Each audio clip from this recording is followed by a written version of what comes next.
अस्सलाम वालेकुम नाज़रीन कराम, आप देख रहे हो द टाइपराइटर और मैं हूं जावेद खान। आपको बता दूं कि इस वक्त कश्मीर में सबसे बड़ा इशू है सियासत। और सियासत जिस तरीके से चल रही है, हमारे कश्मीरी भाई, जम्मू के जितने भी भाई हैं, वो भी परेशान हो गए कि आखिरकार किस ओर ये रुख कर रही है। मैं आपको बताना चाहूँगा, जिस तरीके से इस वक्त निज़ाम सियासत का बना हुआ है, तमाम लोग ये सोच रहे हैं कि जल्दी उनके अच्छे दिन आएंगे। हमारे मोदी जी का कहना था कि अच्छे दिन आएंगे। करीबन कश्मीरी लोगों ने बड़ा इंतज़ार किया, अच्छे दिन नहीं आए। फिर कश्मीरी लोगों ने अपने वोट से जवाब दिया कि हमें मोदी जी के अच्छे दिन तो नहीं चाहिए, अपनी कोई सरकार चुनिंदा सरकार हो, अगर वो अच्छे दिन ला सके तो बात बनेगी। और उसके बाद नई हुकूमत आ जाती है। नई हुकूमत बनने के बाद उनके वादे होते हैं कि कई सारे चीज़ें जो है जम्मू कश्मीर के लोगों के हक़ में दी जाएंगी। मगर अफसोस कि अब स्टेटहुड का इंतज़ार हो रहा है। स्टेटहुड के बगैर चीफ मिनिस्टर की नहीं चलती, ऐसा बताया जा रहा है। और दो दरवाजे रखे गए हैं, एक तो एलजी मनोज सिन्हा का और इसी के साथ साथ दूसरा चीफ मिनिस्टर उमर अब्दुल्ला का। मगर सबसे अनोखी बात यह है मेरे प्यारे भाइयों कि इस वक्त कश्मीर में मुद्दा है सिविलियंस की किलिंग होना। सबसे पहले वसीम मीर की बात करें या फिर मक्खन दीन की बात करें। वसीम मीर जो कि बारामूला में एक इंसिडेंट में मारे गए, हम इंसिडेंट कहेंगे क्योंकि आप भी जानते हैं कि अगर हम बोलेंगे या कुछ कहेंगे तो उसका क्या नतीजा निकल के सामने आ सकता है। और दूसरा जो कठुआ में मामला सामने आया मक्खन दीन को लेकर, मक्खन दीन ने बाकायदा तौर पर एक वीडियो बनाया और इस वीडियो में ये कहा कि मैं बेकसूर हूँ, मेरा अक्सरियत पसंदों से कोई भी लेना देना नहीं है। उसके बाद पीडीपी की लीडर इल्तिजा मुफ्ती जो है जम्मू जाती हैं और जम्मू से कठुआ की ओर रुख करती हैं। मगर अफसोस की बात कि वहाँ भी उन्हें रोका जाता है और कहा जाता है कि आप कठुआ नहीं जा सकती। अफसोस की बात तो ये है कि जिस तरीके से बडाल एरिया में हालात बने थे और बडाल एरिया में जितने लोगों की जानें गई, उनकी भी अभी जो है इन्वेस्टिगेशन इख्तिदाम पजीर नहीं हुई है कि आखिरकार किस वजह से उन आम लोगों की जानें गई हैं। ये सबसे बड़ा सवाल है।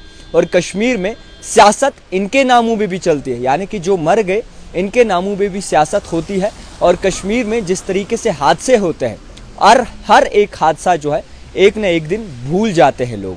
सियासतदानों के साथ साथ हमारे लोग भी ये चीज़ भूल जाते हैं कि आखिरकार हादसे क्या हुए हैं और किस हादसे को याद रखा जा सके। बडाल एरिया ख़ास कोई लोग अब याद नहीं करते। जिन्होंने अपने बच्चे गंवाए हैं वो याद ज़रूर करते हैं, जिन्होंने अपने माँ बाप गंवा दिए हैं, परिवार बडाल के इस पूरे मामले में गंवा दिए हैं, वो ज़रूर याद करते हैं। मगर अफसोस से कहना पड़ रहा है कि उस हादसे को अभी नज़रअंदाज किया जा रहा है। कोई भी इन्वेस्टिगेशन नज़र नहीं आ रही कि किसकी वजह से जो है उन आम लोगों की जानें गई हैं। इसी के साथ साथ हम बात करेंगे जिस तरीके से वसीम मीर की। वसीम मीर सोपुर के रहने वाले हैं, एक ट्रक ड्राइवर है, नहीं रुके, उसके बाद जो है गोली मारी गई उन्हें। ये बताया गया कि ये नहीं रुके, इन्हें कई बारी रोकने की कोशिश की, डॉक्टर्स के पास ले जाया गया। डॉक्टर्स की रिपोर्ट के मुताबिक ये कहा जाता है कि उन्हें नज़दीक से गोली मारी गई है। मगर अफसोस की बात यह है कि अगर नज़दीक से गोली मारी गई है तो नज़दीक से उससे पूछा क्यों नहीं गया कि आखिरकार आप रुके क्यों नहीं, इंटरोगेशन कर लेते, मुख्तलिफ ऐसे हथकंडे अपना लेते, मगर जान चली गई।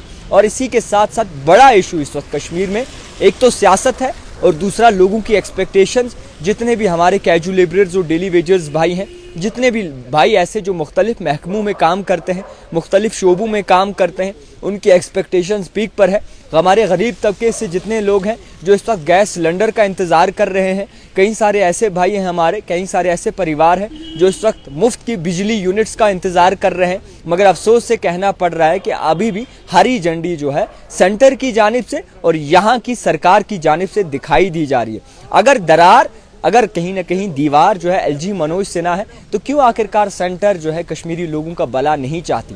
और अगर 52 एमएलएज या 50 एमएलएज मौजूदा सरकार के पास है, तो क्यों आखिरकार मौजूदा सरकार कोई बड़ा कदम नहीं उठाती?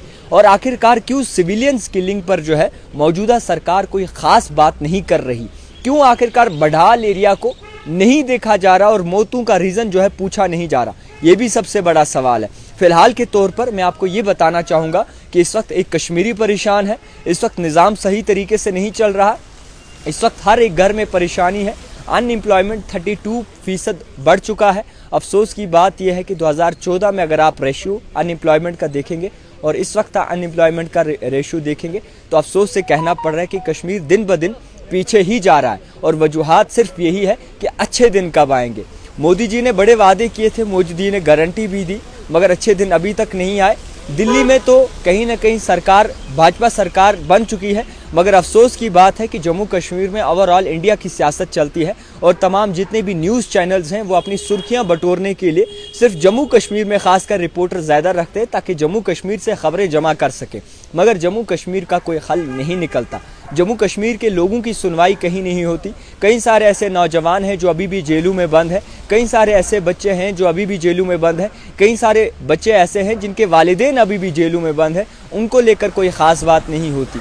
कई सारे ऐसे कैजुअल लेबरर्स और डेली वेजर्स हैं जिनके बच्चे इस यकीन में हैं कि उनके वालिद साहब को जो है रेगुलाइज किया जाएगा, उनकी तनख्वाहें बढ़ाई जाएंगी, मिनिमम वेज एक्ट लागू किया जाएगा। मगर अफसोस से कहना पड़ रहा है कि अभी भी कश्मीर वहीं का वहीं धरा हुआ है जहां पे 2014 में था और उससे भी कहीं ज़्यादा पीछे चला गया है। नई हुकूमत बन चुकी है, नई हुकूमत बनने को करीबन 100 साल से ज़ायद वक्त हो चुका है और लोग इस वक्त ये चाह रहे हैं कि आखिरकार उनके अच्छे दिन कब आएंगे। तो फिलहाल के तौर पर जो कश्मीर का इस वक्त बड़ा इशू है, एक तो वसीम मीर जिनको कहीं ना कहीं इंसिडेंट करार देकर जो उनकी जान ली गई, और दूसरा मक्खन दीन जो कुरान पाक में कसम खाते हैं कि हमारा अस्करियत पसंदों के साथ कोई लेना देना नहीं है, मैं बेकसूर हूँ और मुझे जो है टॉर्चर किया जा रहा है, इस वजह पे मैं अपनी जान दे रहा हूँ। इस दो मसले ऐसे हैं जो इस वक्त कश्मीर में उठने चाहिए और कहीं ना कहीं इन लोगों की सुनवाई होनी चाहिए। और इसके बावजूद जिन्होंने जानें दे दी तो वो अलग है, मगर जिनकी जानें इस वक्त जिंदा है, यानी कि जिनके जिस्म में इस वक्त जानें हैं, उनकी जानें भी जो है गरीबी से निकाली जा रही हैं। कहीं ना कहीं महंगाई की वजह से वो परेशान है और इसी के साथ साथ इस बात में है कि कब उनके भी अच्छे दिन आएंगे। तो फिलहाल के तौर पर इंतखाबात भी हो चुके हैं, मुख्तलिफ चीज़ें भी करार दी हैं, स्टेटहुड अभी तक वापस नहीं दिया गया। सुप्रीम कोर्ट की गाइडलाइंस के मुताबिक स्टेटहुड जल्द से जल्द जम्मू कश्मीर को वापस देना था, मगर अफसोस से ये कहना पड़ रहा है यहाँ पे कलम भी उनकी है, पेपर भी उनका है, निज़ाम भी सिर्फ उनका ही चलता है और अभी तक स्टेटहुड की वापसी का कोई भी अता पता नहीं है। हालांकि जम्मू कश्मीर के चीफ मिनिस्टर तीसरी बार union home minister Amit Shah से मुलाकात की, स्टेटहुड के बारे में बात की और उन्होंने एक बार फिर से वही वादे दोहराते हुए एक बार फिर से उन्हें आश्वासन और ये वादा किया कि आपको स्टेटहुड जल्द से जल्द वापस दिया जाएगा। मगर अफसोस से ये कहना पड़ रहा है कि इस बार भी जम्मू कश्मीर के नए चीफ मिनिस्टर उमर अब्दुल्ला खाली हाथी सेंटर से लौटे हैं। फिलहाल के तौर पर अगर अपोजिशन की बात करें तो सुनील शर्मा ने, यानी कि LOP जो लीडर ऑफ अपोजिशन है, उन्होंने कहा है कि कोई भी चांसेस ऐसे नहीं है कि नेशनल कॉन्फ्रेंस जो है बीजेपी के साथ अलायंस करे और कोई भी चांसेस ऐसे बनने भी नहीं वाले,